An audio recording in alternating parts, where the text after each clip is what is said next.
तुझ्या सावलीत जावो जन्म स्वामीराया, जन्म स्वामीराया। हिंदू पंचांगानुसार भाद्रपद महिन्याच्या शुक्ल पक्षातील तृतीया तिथीला हरतालिकेचे व्रत केले जाते। महाराष्ट्रासह भारतातील अनेक राज्यांमध्ये हे व्रत विवाहित महिला पतीच्या कल्याणासाठी, दीर्घायुष्यासाठी आणि कुमारिका उत्तम वर मिळावा यासाठी करतात असं म्हणतात। या व्रताची सुरुवात देवी पार्वतीने महादेवाला प्राप्त करण्यासाठी केली होती। त्यामुळे या दिवशी महिला उपवास करतात आणि शिवलिंगासह देवी पार्वतीची पूजा आराधना करतात। यंदा 6 सप्टेंबर 2024 रोजी हे व्रत साजरे केले जाईल। चला तर मग जाणून घेऊया हरतालिका पूजेचा शुभ मुहूर्त आणि तिथी। 5 सप्टेंबर रोजी दुपारी 12:21 सुरू होणार असून ही तिथी 6 सप्टेंबर रोजी दुपारी 3:01 पर्यंत असेल।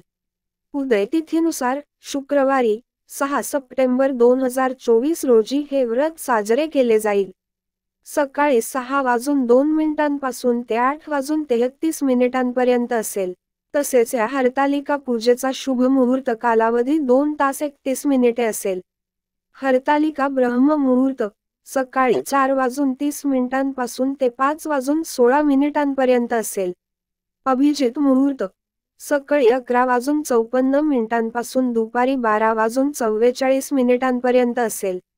राहू काळ सकाळी 10:45 पासून ते दुपारी 12:19 पर्यंत असेल। हरतालिका शुभ योग यंदा हरतालिकेच्या दिवशी रवी योग, शुक्ल योगासह चित्रा नक्षत्र असणार आहे। हे नक्षत्र खूप शुभ मानले जाते। या दिवशी रवी योग सकाळी 9:25 लागेल, जे 7 सप्टेंबर रोजी सकाळी 6:02 समाप्त होईल। या दिवशी सकाळी लवकर उठून स्नान करून स्वच्छ वस्त्र परिधान केले जातात। घर स्वच्छ करून घरातील देवांची पूजा केली जाते। त्यानंतर हरतालिकेच्या मूर्तीची आणि शिवलिंगाची देखील पूजा केली जाते। तसेच हरितालिका कथेचे पठण केले जाते आणि गौरी मे प्रियता नित्य अघनाशय मंगला सौभाग्यास्तु ललिता भवानी सर्वसिद्धये या मंत्राचा जप केला जातो। पौराणिक कथेनुसार देवी पार्वतीला महादेव आपले पती व्हावे अशी इच्छा होती, त्यामुळे त्यांनी हे व्रत आपल्या सखीसह केले होते। पार्वती यांनी केलेल्या व्रताच्या प्रभावामुळे भगवान शंकर प्रसन्न झाले आणि त्यांनी देवी पार्वतीसह विवाह केला।